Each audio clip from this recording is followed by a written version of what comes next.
রাখতে পারতাম, আর ওই বাগানের ফুল বেচে আমি অনেকগুলা গার্লফ্রেন্ড রাখতে পারতাম, কিন্তু না, তোমারে দিদি দিদি আজকে আমি ফকির। আমার কিচ্ছু লাগবে না, চলো। আচ্ছা যাও, তোমার 50 টাকাও দেওয়া লাগবে না, 100 টাকাও দেওয়া লাগবে না। তুমি একটা কাজ করো, তোমার জন্য যদি আমি ফুল নিয়ে আসছি, তুমি আমার জন্য ভালোবাসে একটা ফুল নিয়ে আসো, তুমি আমারে ফুল দাও, আমি তোমারে ফুল দিই, একেবারে কাড়াকাড়ি সমান সমান। 50 টাকা না, আসলে তোর 50 টাকা দিয়ে আমি গোসল দেওয়া হবে, ঠিক আছে? তোর 50 টাকা আমি দিতেছি, আয় হাট। আসলে প্রেম না এভাবে করা উচিত, সব কিছুতে 50-50। তুমি আমাকে ভালোবাসো, আমিও তোমাকে ভালোবাসি, তো খরচের দিক দিয়েও কি আমি 50 দিলাম, তুমি 50 দিলাম। ভাইয়া তো লেজেন্ড। জান, তুমি কি আমার এখানে শপিং করে দিতে নিয়ে আসছো? আর এটা কিসের টিকিট? এটা এদিক দাও, এটা হচ্ছে মুভির টিকিট। আর তুমি না বললা ডেটে আসছো, শপিং করবা, মুভি দেখবা, এই যে মুভির টিকিট অলরেডি এটা ফেলাইছি। আর শপিং তো তুমি এখান থেকে পছন্দ করো কি কি কিনবা, ঠিক আছে? আর মনে রাখো বিল কিন্তু 50-50, অর্ধেক তোমার অর্ধেক আমার। শপিং আর মুভি মিলে বিল কত আসতে পারে?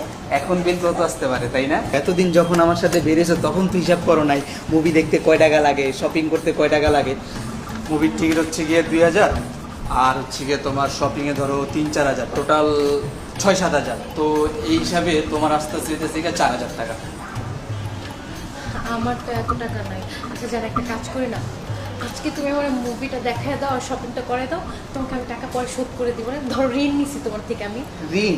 গার্লফ্রেন্ডদের কখনো ঋণ দিতে হয় না, সেই ঋণ আর কখনো ফেরত আসে না। আমার কাছে তো এত টাকা নেই। টাকা নাই?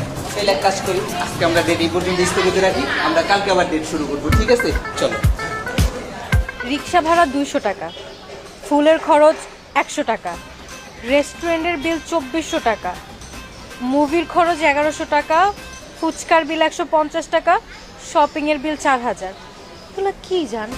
এগুলা কিসের খরচ বুঝো না?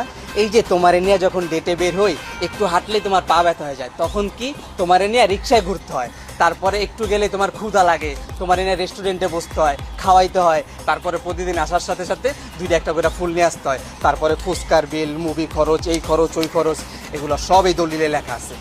এই ডেটের খরচ তুমি দলিলে কেন লিখছো? এগুলা দলিলে কেন লিখছি? এই যে ডেটে আসলে যে খরচগুলা হয়, এই খরচগুলা কে দেয়? তুমি না আমি? তুমি। তো এই খরচগুলা আমি একা কেন দিব? এটা তো খুব স্বাভাবিক কথা, তাই না? ছেলেরাই তো সব জায়গায় সবসময় বিল পে করবে। এই ধরো হাজব্যান্ড ওয়াইফ একসাথে থাকলে যেমন হাজব্যান্ড বিল পে করে, তেমনি বয়ফ্রেন্ড গার্লফ্রেন্ড একসাথে থাকলে বয়ফ্রেন্ড সবসময় বিল দিবে।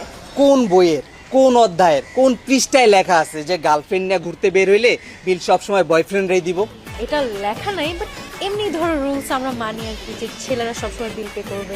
শোনো জান, আমি না তোমার বয়ফ্রেন্ড, আমি তোমার বাপ না যে তোমার সব দায়িত্ব আমি নিয়ে রাখছি। আমার সাথে ঘুরতে বের হইবা, তোমার সব খরচ আমি দিব। এই রুলস এখন আর চলবে না।